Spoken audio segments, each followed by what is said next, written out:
Кој е твоето мислење за ваквата состојба што се наметнува како нерегуларност од страна на поедини партии? Па јас мислам дека тоа се конструкции на опозицијата кои сакаат да внесат погрешно мислење на народот. Мисля дека се шпекулација на политички поени на СДСМ. Да. И лично дали извршивте проверка за вашите податоци? Да, за целата фамилија. И дали податоците се во ред? Да, сите податоци од целата фамилија се по ред, сите сме на избирачкиот список.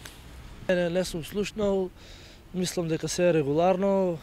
Еве, во разговор со твоите пријатели, другари, имате ли забележено некој да ви раскажа за некоја неправилност во избирачкиот список? Не, такво нешто нема. Значи, со сите мои другари, пријатели што имаме дискутирано на таа тема, такво нешто не сме забележале. Сметам дека тоа е финта на некои политичари, некои кои сакат да внесат погрешна слика кај народот.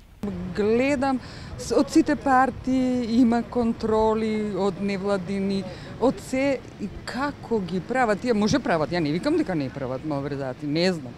Ама не можам да сватам како тоа се прави. Бидејќи присуствувам сите тука заедно, броиме сите заедно. Што се случува, не знам понатаму. Што да речам? Дали некогаш се случило, например, еве да запишете дека на вашето избирачко место на кое што сте биле има толку и толку гласови, а после да видите, да речеме дека можеби бројката не е иста? Не, до сега не. Не, до сега. А скоро секоја година сум на избирачко место. Ми се чини дека се е регуларно, се е исправно, само они избегаваат од избори. Знаат дека ќе ги изгубат со голема предност. Па они секогаш бегаат од такво нешто, гледаат дека ситуацијата малце сега натака и тоа си е нивно право. На 2 пати бев во избирачка комисија и 2 пати бев на список, апсолутно немало проблеми. Никогаш немало проблеми, секогаш сум бил на список. Дали сте имале проблеми било какви некои? Никогаш, тоа се измиштотини и фантазии. Еве сега, например, имаме случај кога опозицијската СДСМ вели дека избирачкиот список не е прочистен, дека може би ќе го оспори. Што мислите? Дали е обид за да се одложат изборите уште еднаш? Да не бидам пристрасен, ама ова се многу мириса на неубаво влијание, некои што не сакаат добро на Македонија.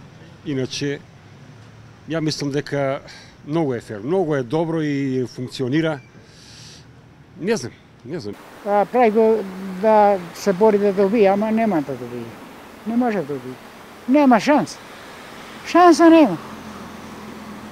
Нема шанса народ да го препознае Груевски виш, дека работи стварно за народ. Пречи и нешто, имат и некои препреки.